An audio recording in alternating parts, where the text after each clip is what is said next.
تقدیر کا جو عقیدہ شریعت نے بیان کیا ہے اس کا بھی لوگ غلط استعمال کر رہے ہوتے ہیں, غلط جگہ فٹ کر رہے ہوتے ہیں اس کو. ہمارا عقیدہ ہے نا کہ سب کچھ پہلے سے کیا ہے, طے شدہ, موت لکھی ہوئی, رزق لکھا ہوا, حتیٰ کہ جنت جہنم بھی لکھا ہوا ہے. قرآن نے یہ عقیدہ بیان کیا موٹیویٹ کرنے کے لیے, مایوس کرنے کے لیے نہیں. ہم کیا ہو رہے ہیں, مایوس, کہ یار جب جنت بھی لکھی ہوئی جہنم بھی لکھی ہوئی تو عمل کا کیا فائدہ, جانا تو جہاں ہے وہیں جائیں گے ہم, ٹھیک ہے نا. جب صحت اور موت لکھی ہوئی ہے تو صحت بنانے کا, جب ہر ایک کی عمر لکھی ہوئی ہے تو صبح جاگنگ کی ٹینشن لینے کا, بے بول لو کیا ہو گیا بھائی. بھائی جب لکھا ہوا ہے کہ یہ بندہ 50 سال میں مرے گا, تھوڑا بڑھا لیتے ہیں احتیاطاً, 80 سال میں مرے گا, ایک مثال دے رہا ہوں, ہم کیوں جلدی مارے ہیں اس کو 30 سال پہلے, 80 زیادہ ہو جائیں گے پھر تو وہ جاگنگ بالکل بھی نہیں کرے گا, 50 ہی کر لو. فرض کرو یہ بندہ کب مرے گا, 50 سال. تو جاگنگ کا کوئی فائدہ ہے صبح صبح اٹھنے کا, کولیسٹرول لیول چیک کرنے کا, شوگر, لڈو, احتیاط, موٹاپا کم کرو, سب ٹوپی ڈرامہ ہے. بھائی موت تو کیا ہے, لکھی ہوئی ہے, لکھا ہوا ہے. ہمارے ہاں بہاری, میں بہاری نہیں ہوں لیکن ہمارے دوستوں میں بہاری ہیں, ان کے ہاں مشہور ہے کہ جب انسان کی شامت آتی ہے تو اونٹ پہ بیٹھے ہوئے آدمی کو بھی کتا کاٹ لیتا ہے, حالانکہ کتا وہاں تک, لیکن جب شامت آتی ہے کتے کو اللہ وہاں پہنچا دے, یا اونٹ کو بٹھا دیتے ہیں اس میں. ویسے شرافت سے اونٹ چلتا چلا جا رہا ہے, کتے کو دیکھ کے بیٹھ جاتا ہے زمین. بات بالکل صحیح ہے, جب شامت آتی ہے تو ایسا ہوتا ہے. یہ تقدیر کا عقیدہ ہے کہ جو ہے وہ ہوگا, لیکن مسلمان اس تقدیر کا غلط استعمال کر رہے ہیں. غلط استعمال کیا کر رہے ہیں, عمل کا کیا فائدہ جب جنت جہنم لکھی ہوئی ہے, صحت بنانے کا کیا فائدہ جب صحت اور بیماری پہلے سے لکھی ہوئی ہے, کرونا کا ٹیکہ لگانے کا کیا فائدہ, ویکسین کا کیا فائدہ, وہ تو جو مرنا ہے وہ تو مرے گا. اور اللہ بھلا کرے موٹاپا کم کرنے کا کیا فائدہ, بھائی شوگر لکھی ہوئی ہے تو, ایک شوگر کے مریض بیٹھے ہوئے تھے ایک ہوٹل میں, بچپن کا واقعہ ہے, وہ چائے میں چینی ڈال ڈال کے نا شہد بنا رہا ہے, پینے لگا تو کسی نے بولا بھائی تجھے شوگر ہے مرے گا. اس نے کہا ابے ان چیزوں سے کچھ بھی نہیں ہوتا. اب تک انا للہ ہو چکا ہوگا, مجھے غالب گمان یہی ہے. ابے انسان, ایک پھر کہنے لگے انسان کھاتا ہوا مرتا ہوا بھی اچھا لگتا ہے. میں نے کہا ابھی مر نہیں رہا نا اس لیے کہہ رہا ہے, جب مرنے لگے گا کہے گا یار نہ کھاتا ہوا مرتا ہوا اچھا لگ رہا ہے نہ بھوکا مرتا ہوا. مرتا ہوا کوئی بھی کسی کو اچھا نہیں لگتا, اپنے آپ کو بھی نہیں لگتا. آدمی کہتا ہے میں کیوں مر رہا ہوں. تو اسباب مسلمان اختیار نہیں کرتا, یہ سوچ کے کہ کیا ہے تقدیر میں گارڈ نہیں رکھتے نا علماء.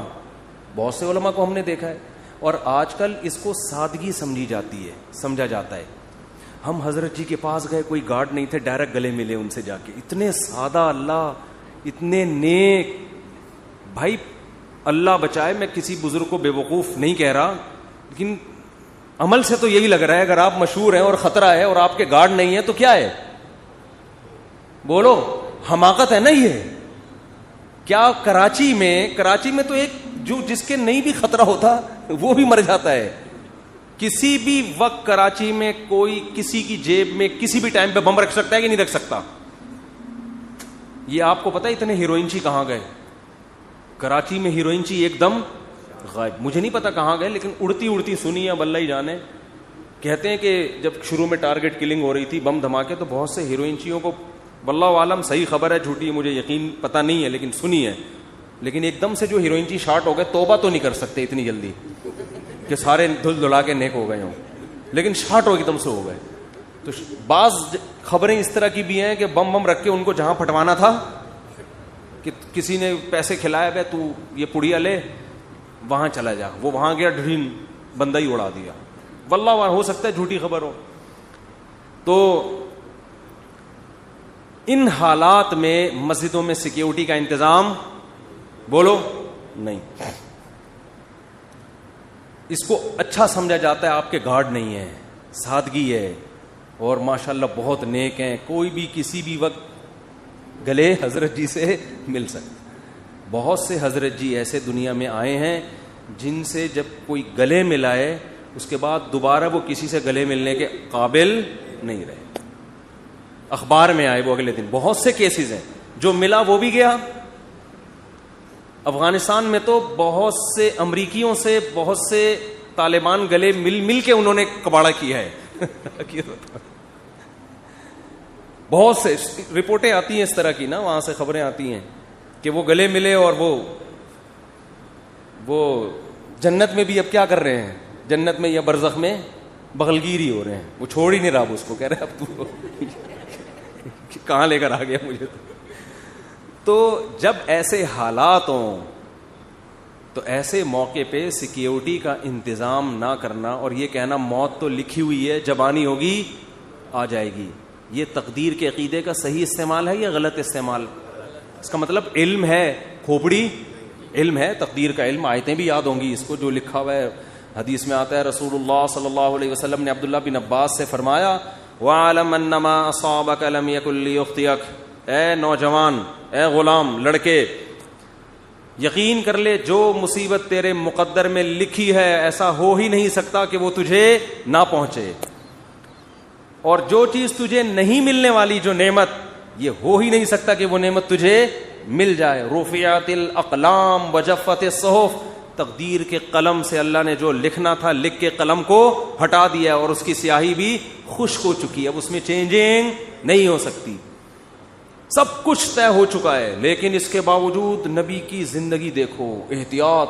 قرآن کہہ رہا ہے نماز کی حالت میں اسلحہ اٹھا کے نماز پڑھو میدان جنگ میں, اسلحہ رکھنے کی تمہیں زمین پہ اجازت نہیں ہے. سب ایک ساتھ نماز نہیں پڑھیں گے, آدھے پڑھیں گے, آدھے فرنٹ لائن پہ کھڑے ہوں گے. وَدَّ الَّذِينَ كَفَرُوا, کیونکہ جو دشمن ہے وہ چاہتا ہے لَوْ تَغْفُلُونَ عَنْ أَسْلِحَتِكُمْ, کہ تم چند لمحوں کے لیے بھی اپنے اسلحے سے غافل ہو.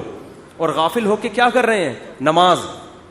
یہ نہیں کہ کوئی خدا نخواستہ کوئی گناہ میں مشغول ہیں, اللہ کی طرف مشغولیت کی وجہ سے دشمن سے کیا ہو رہے ہیں؟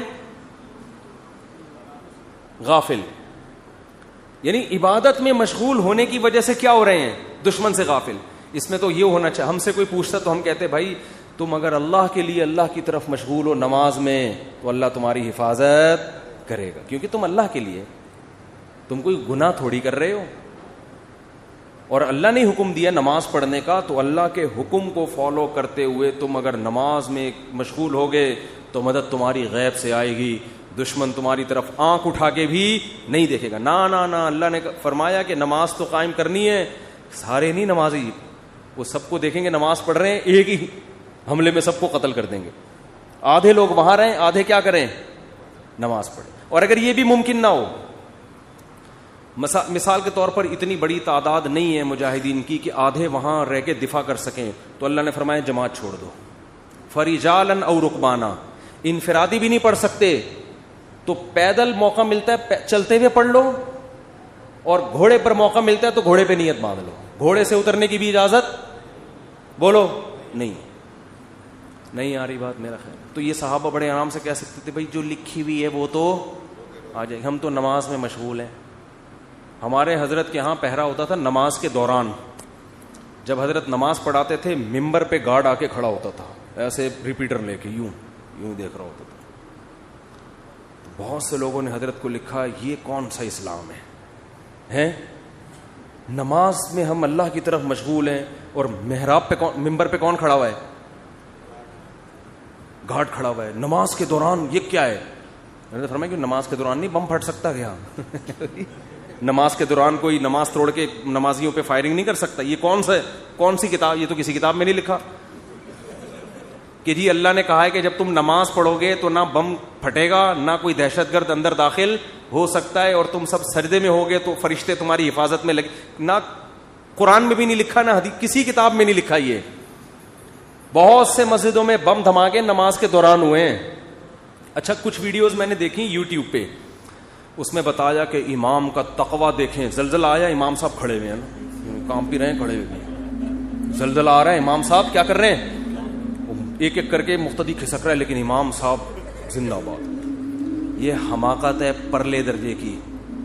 نبی نے فرمایا نماز میں اگر سانپ دیکھو تو یہ نہیں فرمایا کہ خشوع و خضوع میں مشغول رہو, سانپ تمہارا کچھ بھی نہیں بگاڑے گا. صحیح بخاری مسلم کی غالباً حدیث ہے, آپ نے فرمایا اس کو مارو, قتل کرو سانپ کو.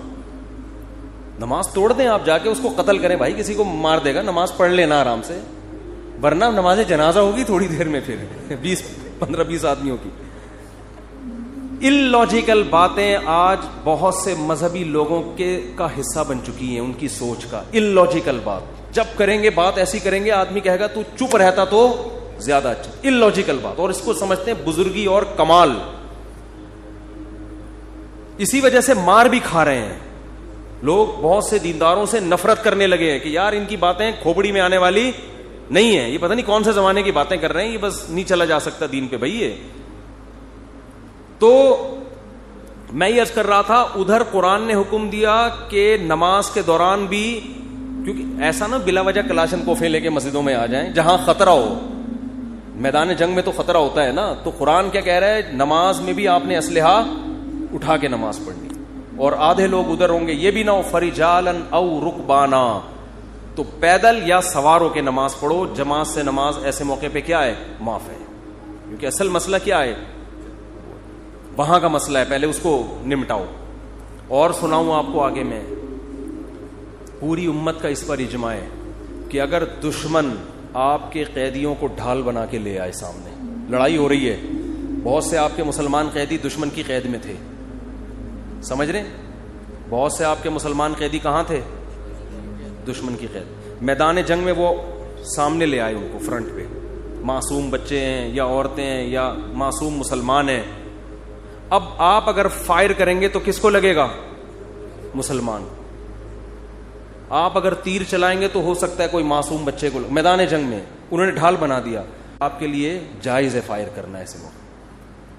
وجہ اس کی یہ کہ اگر اس بیس پہ آپ رک گئے تو وہ غالب آ جائے گا, وہ تو آپ کو قیدی بنا کے لے جائے گا, وہ تو آپ کو اس سے زیادہ قتل کرے گا. اب مجبور ہیں, آپ نے نیت کرنی ہے دشمن کو مارنے کی, لیکن چونکہ لاجک کیا کہتی ہے, لاجک یہی کہتی ہے بھائی آپ کے علاوہ اب آپ کے پاس اس کے علاوہ کوئی آپشن نہیں ہے, کیونکہ وہ ہمیشہ پھر یہ کریں گے.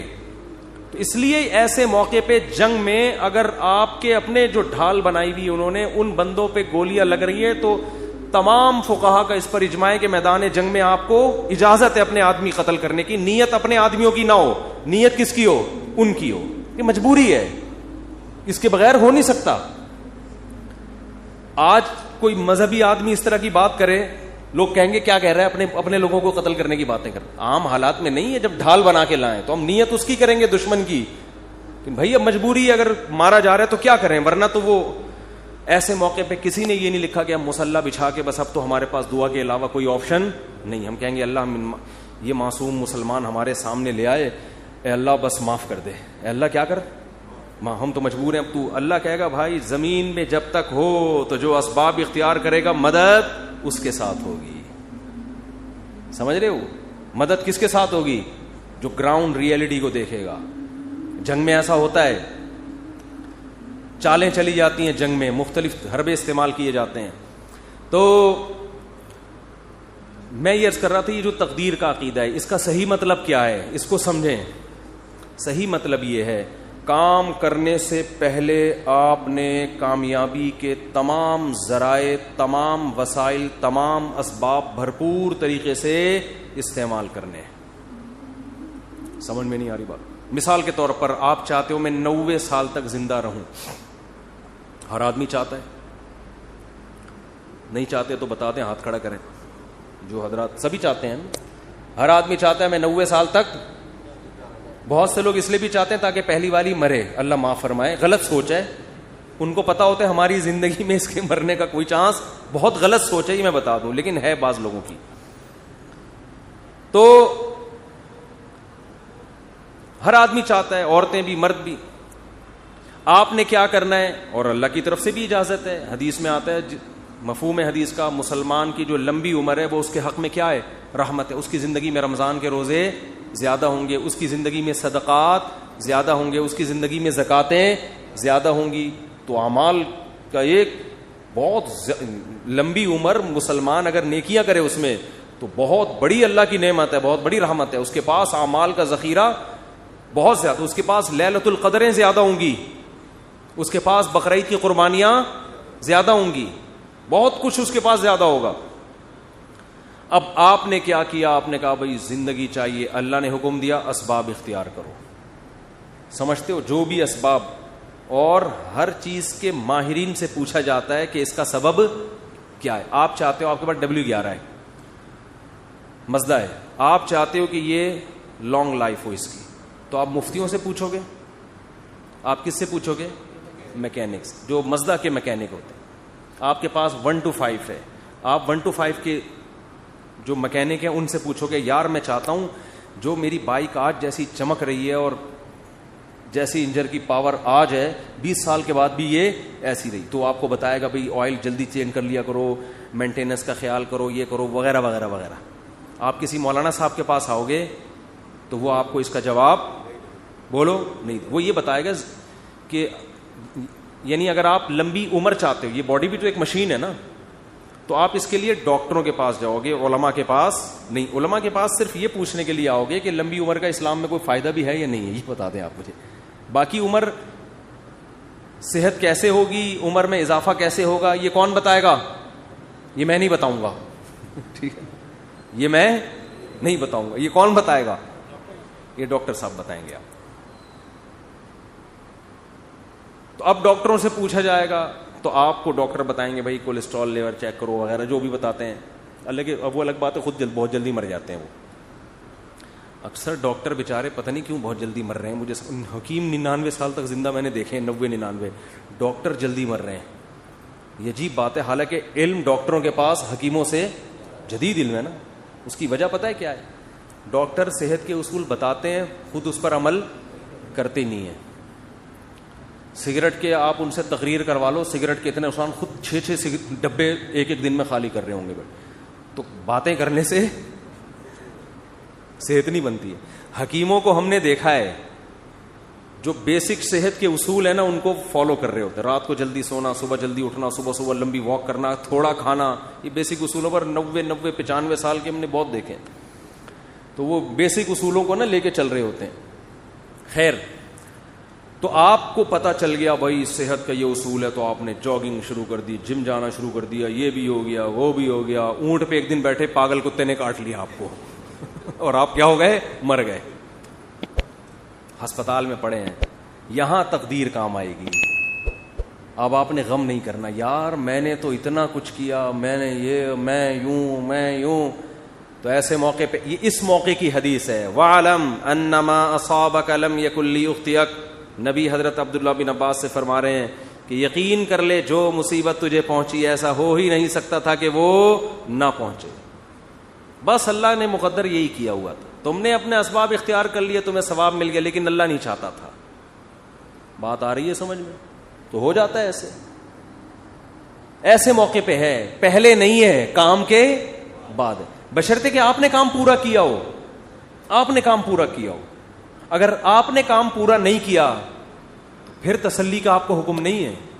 آپ شوگر کے مریض ہیں, 6 لڈو کھا کے آپ کی شوگر ہائی ہو گئی, آپ پڑھے میں کہہ رہے مقدر میں یہی لکھا ہوا تھا, گناہ ملے گا ایسے الفاظ کہنے سے. اللہ کہے گا یہ لکھا ہوا تھا مگر تیری حماقت کے ساتھ لکھا ہوا تھا. اللہ کو پتا تھا یہ اس کو شوگر ہے پھر بھی یہ حماقت کرے گا, تو اللہ کو پہلے سے پتا ہوتا ہے نا کون بے وقوف ہے, کون عقل مند ہے, کون حماقت. اللہ نے اس لکھ دیا تھا کہ یہ کم بخت گناہ کرے گا, ورنہ تجھے کس نے بتایا تھا کہ یہ لکھا ہوا ہے؟ سمجھ میں نہیں آ رہی بات؟ تو تقدیر کا عقیدہ, آپ نے تمام اسباب اختیار کر لیے, رزلٹ 0 ہے. تو ایسے موقع پہ غیر مسلم ڈپریشن میں جاتا ہے کہ یار میں کامیابی کے سارے اسباب اختیار کر رہا ہوں مگر نتیجہ کیا ہو رہا ہے؟ 0. یہ جو موٹیویشنل اسپیکر آپ کو کامیاب لوگوں کی 7 گٹس بتا رہے ہوتے ہیں نا, 7 علامتیں, یہ ان کی بتا رہے ہوتے ہیں جو ہو چکے ہیں کامیاب. ورنہ بعض میں 14 علامتیں پائی جاتی ہیں 7 کے بجائے, وہ پھر بھی کامیاب, بولو, پھر بھی نہیں ہوتے. یہ تو آپ کو وہ بتا رہے ہوتے ہیں 7, وہ ہے نا مشہور کتاب ہے 7 ہیبٹس, کچھ اس طرح کا نام ہے اس کا, 7 عادتیں کامیاب لوگوں کی. اس میں وہ بڑی خاندانی عادتیں, تو اس میں پھر وہ فلانا جو تھا وہ یوں ہوا گیا تھا, وہ اتنا ہو گیا, وہ ویسے ہو گیا. بھائی یہ کتاب اس میں بھی لکھو فلانے میں 7 کے بجائے کتنی علامتیں تھیں, یہ 7 بھی تھیں اور الگ سے گریوی میں 7 اور بھی تھیں اس کی, ٹھیک ہے. 7 تو یہ کامیاب لوگوں کی اور 7 بہت زیادہ کامیاب لوگوں کی اضافی اس میں قدرت کی طرف سے انسٹال ہوئی ہوئی تھی. 14 علامتیں ٹوٹل پائی جاتی تھی جو دریافت ہو سکتا ہے اس کے علاوہ بھی پائی جائے, لیکن وہ اونٹ پہ ایک دن بیٹھا اور پاگل کتے نے اس کو کاٹ لیا. تو وہ ساری علامتیں کہاں گئیں؟ ہوتا ہے ایسے. وہ میں اکثر امام شافعی کا ایک شعر پڑھتا ہوں. امام شافعی بہت بڑے شاعر تھے. ان کا ایک شعر ہے,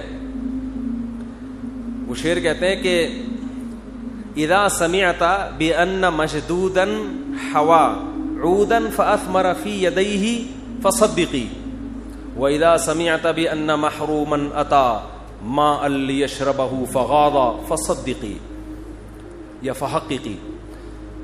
امام شافعی فرماتے ہیں کہ اگر تمہیں پتا چلے نا کسی کی اچھی قسمت ہے, خوش قسمت آدمی, اس نے ایک دن لکڑی ہاتھ میں پکڑی اور لکڑی نے وہیں پھل دینا شروع کر دیے, ابھی اس نے اس کو زمین میں دبایا بھی نہیں, درخت بھی نہیں, پانی کھاد یہ اس پروسیس سے گزرے بغیر ہی قدرت نے اس کا ایسا ساتھ دیا کہ لکڑی نے یا بیج نے ہاتھ میں ہی پھل دینا شروع کر دیے. فصدقی, تصدیق کر دیا کرو, خوش قسمتوں کے ساتھ ایسے واقعات ہو جاتے ہیں. مٹی میں ہاتھ ڈالیں سونا بن جاتی ہے. وہ ہوتا ہے نا, جس کاروبار میں ہاتھ ڈال رہے ہیں وہ ایک دم چلنا شروع. ایسے بہت سے لوگ ہم نے دیکھے, وہ گولے گنڈے کی ریڑھی لگائیں کروڑ پتی ہو جاتے ہیں, اور جناب وہ جس کام میں ہاتھ ڈالتے ہیں برکت. اور ایسے لوگ بھی ہیں, کوئی کروڑ پتی تاجر نے ان کو بلا کے صرف چائے پلا دی اپنی دکان پہ, مشورہ لے لیا چھوٹا سا, اور کاروبار ٹھپ ہونا شروع. کروڑوں کے کاروبار جب ان کے حوالے کرو تو ایک دم بیٹھ جاتا ہے وہ. بعض دفعہ ان کی اپنی حماقت ہوتی ہے, بعض دفعہ اللہ کی طرف سے بھی ہوتا ہے. تو فرماتے ہیں وَإِذَا سَمِعْتَ بِأَنَّ مَجْدُودًا حَوَا عُودًا فَأَثْمَرَ فِي يَدَيْهِ فَصَدِّقِي. خوش قسمت آدمی کے بارے میں اگر تم نے سنا کہ لکڑی ہاتھ میں پکڑی اور اس نے پھل دینا شروع کر دیا, مان لیا کرو ایسے واقعات ہو جاتے ہیں خوش قسمتوں کے ساتھ. وَإِذَا سَمِعْتَ بِأَنَّ مَحْرُومًا أَتَى. اور جو بدقسمت آدمی ہے اس کے بارے میں کبھی یہ خبر سننے کو ملی کہ اس کو صرف پانی چاہیے تھا, کوئی کروڑوں اربوں روپے بھی اس کی خواہش بیچارے کی نہیں, وہ کہہ رہے ہیں پانی مل جائے مجھے پیاس لگ رہی ہے, اور اسباب ایسے پیدا ہوئے کہ بھرا ہوا کنواں, اب تو ملے گا ہی پانی. اب وہ خوش ہو گیا کہ اب تو میری قسمت جاگ گئی بھائی, صرف 1-2 گلاس نہیں, کنواں کیا ہے بھرا ہوا اور میرے قریب ہی ہے, اب تو پانی تو ملے گا, میں تو کروڑوں بھی نہیں مانگ رہا اللہ سے. وہ پانی پینے کے لیے آیا, کنویں نے اس کو دیکھ کے, پانی نے جب اس کو دیکھا اس کو دیکھ کے نیچے ہو گیا کہ تجھے نہیں پی, سب کو ملے گا تجھے نہیں ملے گا. یعنی پانی نے جب اس کو دیکھا نا یہ آیا ہے, پانی نے کہا میں نیچے جا رہا ہوں میں. اس کو دیکھ کے یہ شاعری میں تو تھوڑا مبالغہ ہوتا ہے بات سمجھانے کے لیے, اس کو بھی لوگ پڑھ کے بیٹھ جائیں گے یار امام شافعی اتنے بڑے محدث, یہ کیسی باتیں کریں بھائی, یہ سمجھانے کے لیے ہے نا, یہ سمجھانے کے لیے. تو کہتے ہیں وہ دیکھ کے نیچے چلا جائے تو کیا کرنا ہے, حقیقی اس کو بھی صحیح قرار دے دیا کرو. یار ہوتا ہے بعض دفعہ اونٹ پہ بیٹھے ہوئے آدمی کو کتے کاٹنے کا مطلب یہی ہے. تو لیکن یہ کب سوچنا ہے, کام ہونے کے بعد. جیسے غزوہ احد میں مشورے ہوئے, سب کچھ ہوا, شکست ہو گئی, تو اللہ نے کیا فرمایا, غم کرنے کی اجازت نہیں. تلک الایام نداولها بین الناس. یہ ایام ہم الٹ پلٹ کرتے ہیں, کبھی ان کو فتح, کبھی تمہیں فتح, کبھی ان کو شکست, کبھی تمہیں شکست. بس یہ تو اللہ کے, اگر ہمارے ہی اس کاموں سے سب کچھ ہونے لگے تو ہم میں اور اللہ میں کوئی فرق رہے گا پھر؟ ابے کیا ہو گیا بھائی, کیوں سمجھ میں نہیں آ رہا, تو یوں ہی تھوڑا سا کیا کرو نا. اگر ہمارے ہی کرنے سے سب کچھ ہو رہا ہو تو پھر ہم میں اور اللہ میں کوئی فرق ہے؟ پھر تو ہم تو اللہ بن گئے نا, جو کر رہے ہیں وہ ہو رہا ہے. ایسا نہیں ہے, بعض دفعہ ہم کچھ کریں گے ہو جائے گا, بعض دفعہ پورا زور لگا دیں گے کچھ بھی نہیں ہوگا. مائیکل جیکسن نے صحت اور زندگی پر جتنا زور لگایا تھا نا زندہ رہنے کی, اس نے ایسی کوشش کی ہے کہ میں اور آپ خواب میں بھی اس کوشش کا تصور نہیں کر سکتے. دیکھو ہمیں نہیں پتا ہمارے گردے صحیح کام کر رہے ہیں کہ نہیں کر رہے, ہمیں نہیں پتا ہم نے تو لنگس ونگس کا کوئی ٹیسٹ کرایا نہیں, چل رہے ہیں توکل پہ, یار سانس آ رہا ہے, صحیح ہوں گے انشاءاللہ اللہ نے چاہا. ہم تو اس امید پہ جی رہے ہیں, اور اللہ نہ کرے گردے خراب ہو گئے, ہمارے پاس تو اسپیئر میں کوئی گردہ این موقع پہ ہوگا پہلے فلاں کا گردہ پکڑ, فلاں کا گردہ پکڑ, وہ بھی ریلیشن لوگوں کو پتہ نہیں ملتا بھی ہے کہ نہیں ملتا, یہ ٹینشن ہوگی کہ نہیں, ملے لگ گیا ٹھیک ہے, نہیں لگا انا للہ و انا الیہ.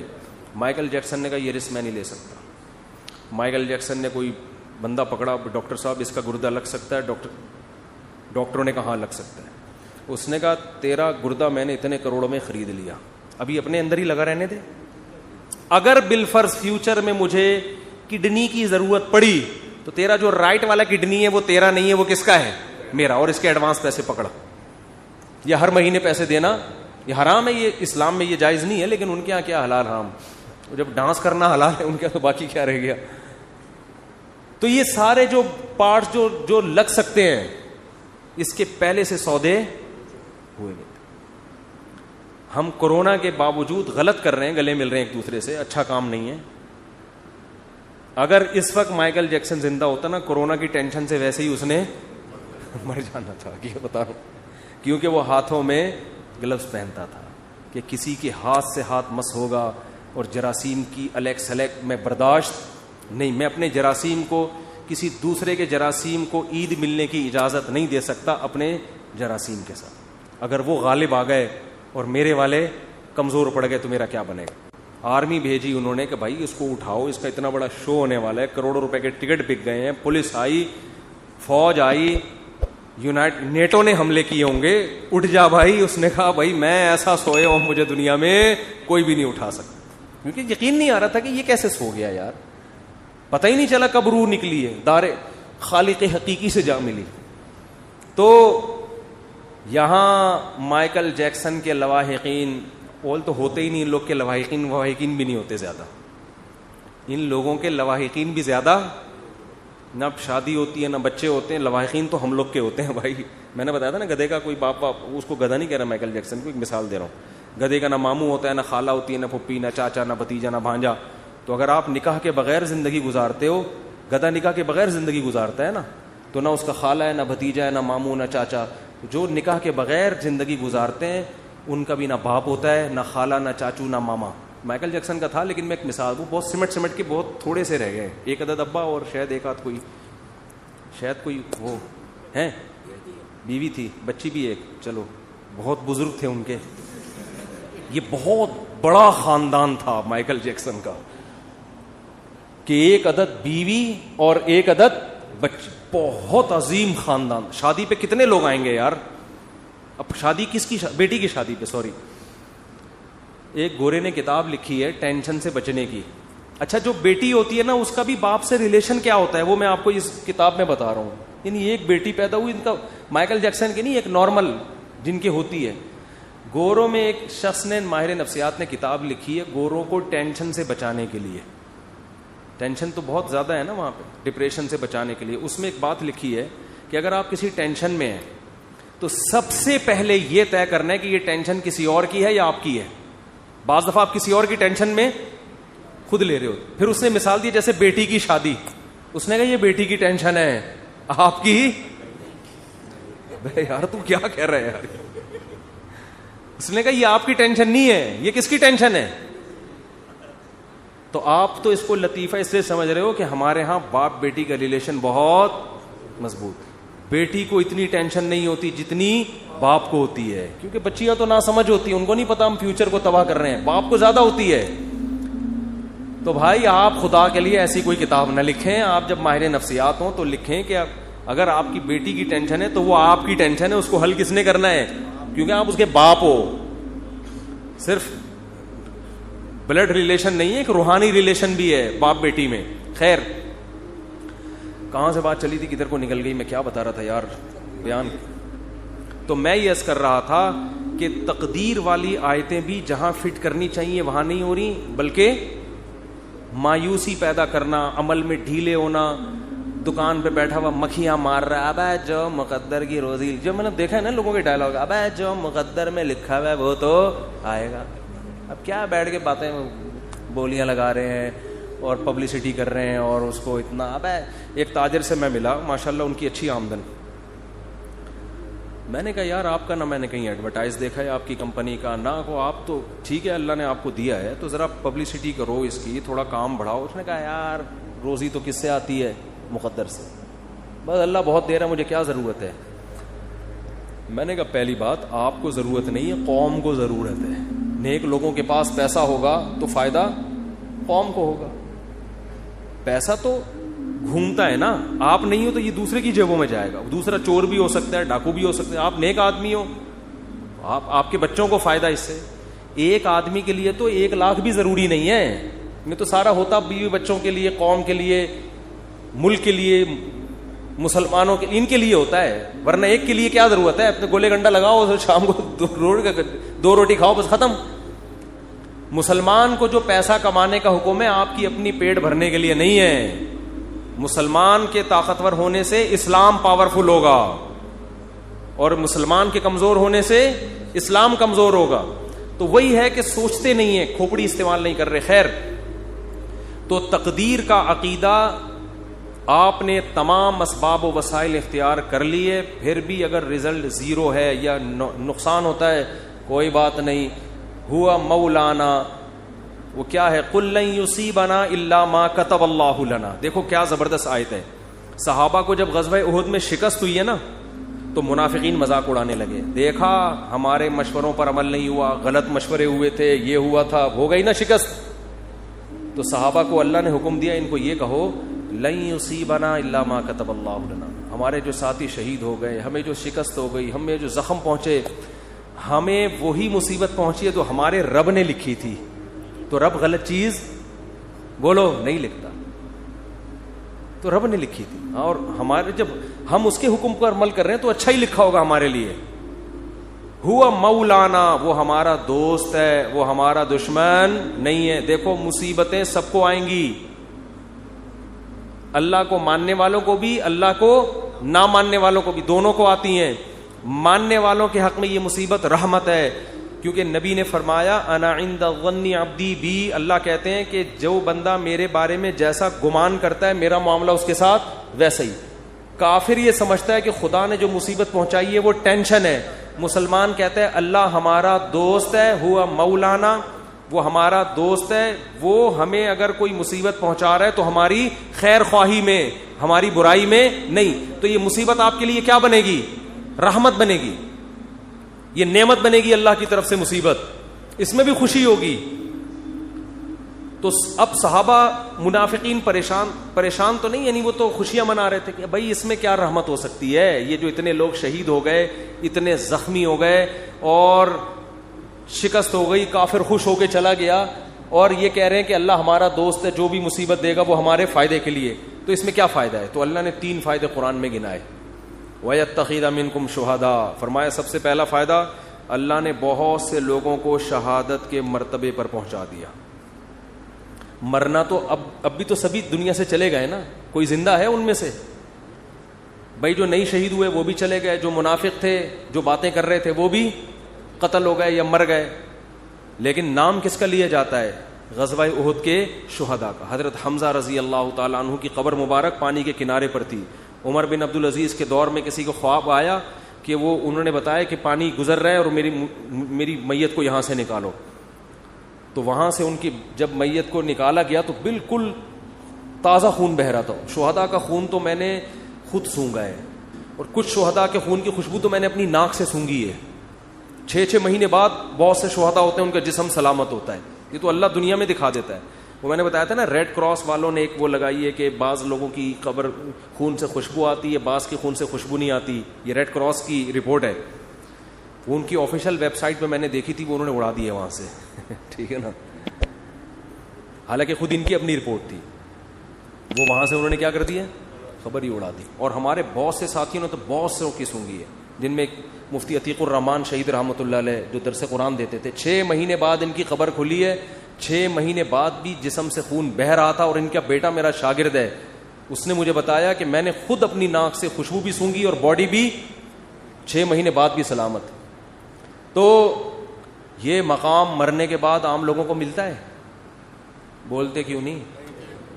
تو اللہ کہتے ہیں غزوہ احد میں اگر فتح ہوتی تو اتنے سارے لوگوں کو شہادت کا مرتبہ نہ ملتا. تو یہ بھی ایک فضیلت ہے. ہم تو آخرت کے لحاظ سے بھی سوچنا ہے. دوسرا اللہ نے کیا فرمایا, وَلِيُمَحِّصَ اللَّهُ مَا فِي قُلُوبِكُمْ. جب مشکلات آتی ہیں تو انسان نکھرتا ہے. ممی ڈیڈی والے بچوں کو آپ کبھی بڑا کام دنیا میں کرتے ہوئے نہیں دیکھیں گے. دنیا میں آپ ممی ڈیڈی بچوں کو بڑا کام, دوسری شادی بھی نہیں کر سکتے. آہستہ سے آپس کی بات ہے, یہ ہماری آپس کی بات ہے, اس کا بیان سے کوئی تعلق نہیں ہے. تو پہلی بھی نہیں کر سکتے, دوسری تو دور کی بات ہے. امی سے پوچھتے ہیں امی کر لوں, مجھے بتا رہے ہوتے ہیں نا, امی کہ نہیں ابھی نہیں, تو کہہ رہے ہیں چلو پھر بعد میں سے. تو امی سے تو پوچھنا چاہیے, لیکن ایک عمر ہوتی ہے 40 سال تک سے پوچھ رہا ہے, یار تو بس کر اب, بس ہو گیا یار, 40 سال تو اب ہو گئی نا, اب امی سے پوچھے بغیر کر لو یار, اس عمر میں تھوڑی. ویسے تو اماں ابا سے پوچھنا ہی چاہیے. کہاں کرنی ہے اس میں پوچھنا چاہیے, کرنی نہیں کرنی اس میں پوچھنے کی ضرورت, تو کرنی ہے, کہاں کرنی یہ بتا دو آپ, یہ پوچھنا چاہیے.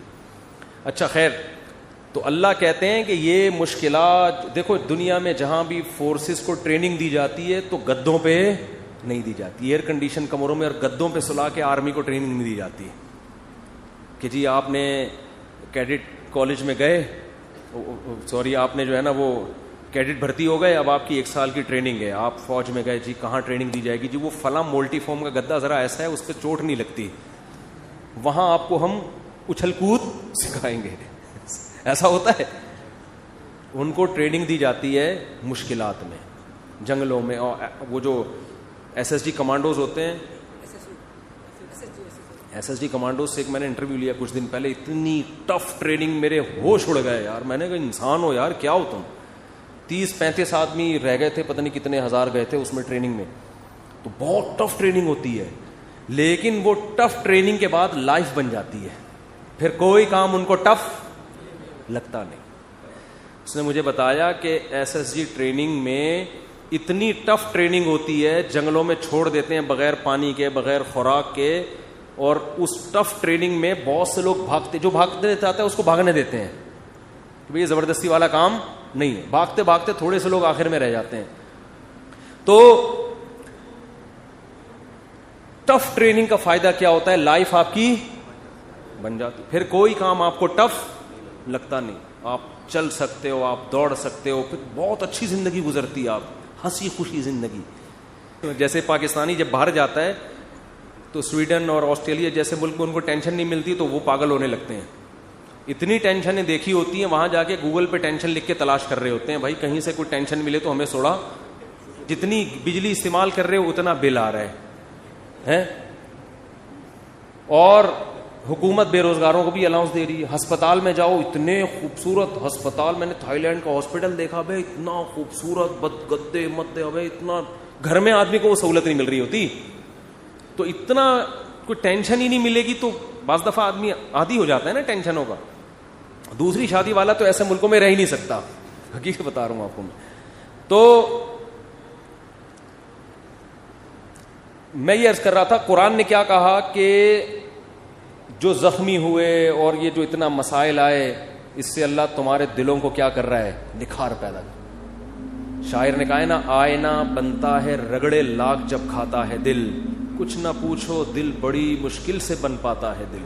دل کو جب رگڑے لگتے ہیں نا, خواہشات کے خلاف چلتا ہے انسان, پھر دل کیا ہوتا ہے, چمکتا ہے. جس کی ہر خواہش پوری ہو اس کا دل مردہ ہو جاتا ہے. تبھی رمضان میں نور پیدا ہوتا ہے دل کے اندر. بھوکا پیاسا رہ کر کھانے پینے سے نور پیدا نہیں ہوتا, نحوست آتی ہے, ہر خواہش آپ کی پوری ہو رہی ہے. تو تیسری اللہ نے نعمت یہ بیان کی کہ منافق اور مخلص میں اللہ نے کیا فرق کر دیا ہے, فرق. اگر ہمیشہ فتوحات ہوتی رہیں گی تو پتہ کیسے چلے گا اپنا کون ہے اور غیر کون, پھر تو بھیڑ چال ساری دنیا اکٹھی ہو جائے گی. اب اس پر ایک اشکال ہوتا ہے کہ اللہ تو خود بھی تو بتا سکتا ہے کہ منافق کون ہے اور نیک آدمی, اتنی ٹینشن میں تو نے ہم لوگ کو ڈال کے بتایا ہے. تو اللہ نے فرمایا وما کان اللہ لیطلعکم علی الغیب, اللہ کی عادت نہیں ہے کہ غیب کی خبریں تمہیں بتاتا رہے. اللہ نے دنیا کو دارالاسباب بنایا ہے, اسباب میں ڈالے گا تم نکھرو گے, اس سے پتہ چلے گا اپنا کون ہے اور غیر کون. اگر اللہ نہیں کرنا ہوتا تو سب کچھ اللہ ویسے ہی کر دیتا. اللہ تمہیں آزمائے بغیر تمہارے دل کو اچھا بنا دیتا, اللہ ویسی شہادت کا دنیا میں ہی ثواب دے دیتا سب کو, جو مرو گے شہید والا ہی ثواب ملے گا. بھائی یہ دنیا دار الاسباب ہے, پہلے اس پروسیس سے گزرو گے, اس کے بعد رزلٹ. تو 3 فائدے اللہ نے قرآن میں بتا دیے. شکست کے باوجود کتنے فائدے ہوئے ہیں؟ 3. اور اللہ نے کہا کہ منافق جو تمہارا مذاق اڑا رہے ہیں ان سے کہو لن یصیبنا الا ما كتب اللہ لنا, ہمیں تو وہی مصیبت پہنچی ہے جو اللہ نے لکھ دی ہے. ہوا مولانا, وہ ہمارا دوست ہے. اور هل تربصون بنا الا احدى الحسنيين ونحن نتربص بكم, ہمیں تو کامیابی ہے, لیکن ہم جو تمہارے ساتھ انتظار کر رہے ہونے والا کیا ہے؟ جو ٹینشن تمہیں پہنچے گی وہ اللہ کی رحمت نہیں ہوگی. وہ کیا ہے؟ ان یصیبکم اللہ بعذاب من عنده او بایدینا, ہماری تلوار سے تمہیں عذاب ملے گا یا اللہ کی طرف سے جہنم میں. یعنی یا تو اللہ ہم سے تمہیں لڑوا کے تمہیں شکست دے کے تمہیں ذلیل کرے گا, رسوا کرے گا, یا آخرت میں اللہ تمہیں رسوا. تو بات سمجھ میں آ رہی ہے تقدیر کے عقیدے کا فائدہ کیا ہو رہا ہے؟ کام سے پہلے تو اسباب اختیار کرنے, کام ہونے کے بعد ما کتب اللہ لنا, جو مقدر میں تھا وہ, اس سے بڑا سکون ملتا ہے خدا کی قسم. اور جن کا تقدیر پر ایمان نہیں ہے نا, ساری زندگی کنفیوز, ساری زندگی. بہت سے لوگ ہم نے دیکھے کاروبار میں بہت مشورے کر لیے سب کچھ, اب کاروبار شروع کیا, یار پتہ نہیں یہ والا کرنا چاہیے تھا کہ بھی نہیں کرنا چاہیے تھا. ہماری ایک ریلیٹو خاتون تھی, انہوں نے اپنے بچے کو کون سے اسکول میں پڑھانا ہے 6 مہینے لگا دیے ان کی کھوپڑی میں بات. پھر اسکول میں ایڈمیشن کروایا تو ٹینشن, وہاں والا زیادہ اچھا تھا یہاں والا. یہ کنفیوژن اس کو ہوتی ہے جس کا تقدیر پر ایمان. بھائی آپ نے اسباب اختیار کر کے ایک فیصلہ کر لیا, فتوکل علی اللہ, کیا کرنا ہے اللہ پہ توکل. شادی بیاہ میں بہت ہوتا ہے یار یہاں کرنی ہے کہ وہاں کرنی ہے کہ یہاں پھر جب ہو گئی ابے یار وہاں کر لیتا تو, مجھے بتا بھی رہے تھے یہ انسان کی فطرت ہے. ہم جب کالج میں پڑھتے تھے نا تو ہمارے ایک دوست تھے, ان کو پینٹیں خریدنے کا بہت شوق تھا, پہننے کا بھی خریدنے کا بھی. تو ہم ایس ایم سائنس کالج سے نکلتے, یہ بولٹن مارکیٹ میں نا پوری پینٹوں کی شرٹوں کی دکانیں ہیں. ان کے بچے اب تو ماشاءاللہ بیٹھے ہوئے بیان میں, یہ بیٹھے ہوئے, ان کے ابا کی بات کر رہا ہوں. تو وہ کیا ہوتا تھا, وہ پینٹ خریدی, گھنٹہ لگا دیتا. وہ اب تو نیک بن گئے, ان کے ابا کی بات کر رہا ہوں, وہ ناراض نہ ہو جائے. وہ بیان میں ایڈیٹنگ بھی وہی کرتے ہیں, یہ والا قصہ نکالنا دیں کہیں, بیان میں ایڈیٹنگ بھی انہی کے ذمہ. گھنٹہ لگا دیتے تھے وہ ہمارے دوست صاحب پینٹ خریدنے میں, یار یہ والی نہیں, یہ والی, یہ والی نہیں, یہ والی. 1 گھنٹے کے بعد جب خریدی تو اگلی دکان میں جو پینٹ ہے وہ اس سے اچھی, یار یہ والی. تو یہ انسان کی نیچر ہے, یہ سب کے ساتھ ہوتا ہے. آپ منڈی سے جانور خریدیں, صبح سے لے کے رات تک خریدنے میں لگا دو گے آپ. سودا لے کے جیسے ہی نکلے, ابے یار یہ کتنے کا, یہ 80 کا, ابے میں نے 85 میں کیا پکڑ لیا یار. یہ ہوتا ہے. اپنی چیز کے علاوہ دنیا کی ہر چیز اسی وقت اچھی لگنا شروع. شادی کرتے ہی اپنی بیوی کے علاوہ ہر ایک کی بیوی اچھی لگنا شروع ہو جاتی ہے. یہ شادی شدہ لوگوں کے ساتھ مسئلہ ہے. جیسے ہی شادی کریں گے نا, اپنی کے علاوہ ہر ایک کی اچھی لگ رہی ہے.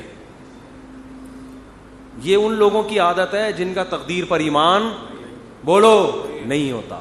تو آپ نے ہر کام سے پہلے اسباب اختیار کریں. جب کام ہو گیا بھائی اللہ کے لیے, اللہ کے علم میں میرے لیے اس سے بہتر نہ گائے تھی نہ بیوی تھی, ٹھیک ہے, نہ بچڑا تھا نہ بیوی, نہ بکرا, نہ, اللہ کے علم میں میرے لیے اس سے بہترین بکرا کوئی بھی نہیں تھا. اگرچہ یہ صبح سے بک رہا ہے, بول رہا ہے کچھ نہ کچھ. تو اسی طرح جب خوب محنت کرو, جب ہو گئی شادی ہو گئی, اللہ کے علم میں اس سے بہتر میرے لیے کوئی بیوی ہو نہیں سکتی.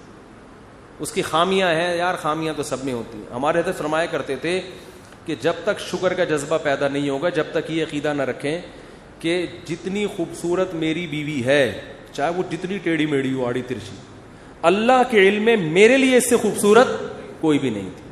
وہ ہوں گی بہت ساری, وہ میرے لیے اللہ نے پیدا ہی نہیں کی. میرے لیے جتنی عورتیں تھیں نا, ان میں سب سے خوبصورت یہ تھی. جب تک یہ جذبہ نہیں ہوگا آپ کو سکون. اور عورت بھی یہ سوچے بھائی جتنے میرا میاں کتنا ہی آڑا, ڈینٹنگ پینٹنگ کا بہت کام ہے اس میں, ٹھیک ہے نا, بہت کام ہے. لیکن اللہ کے علم میں میرے لیے اس سے بہتر ہسبینڈ ہو نہیں سکتا. وہ ہوں گے. وہ خواتین کی بھی عادت ہے ناشکری والی.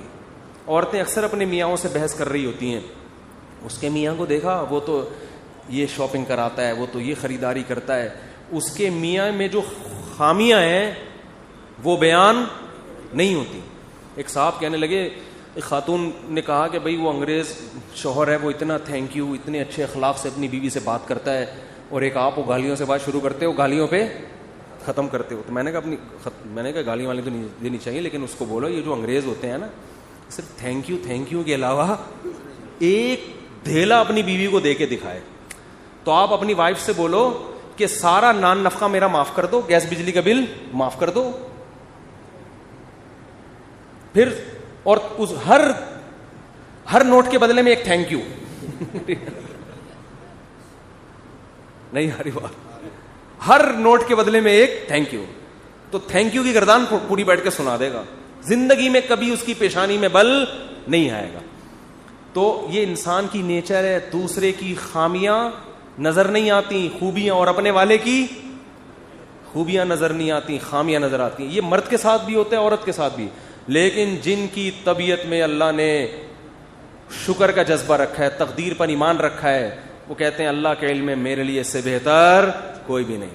کوئی اگر تعریف بھی کرے نا اس کے سامنے, عورت کے سامنے, کہ میرے میاں تو اتنے اچھے ہو گئے, تیرا میاں میرے میاں سے اچھا نہیں ہو سکتا. صحیح ہے نا, اس کو یہ بتایا کریں.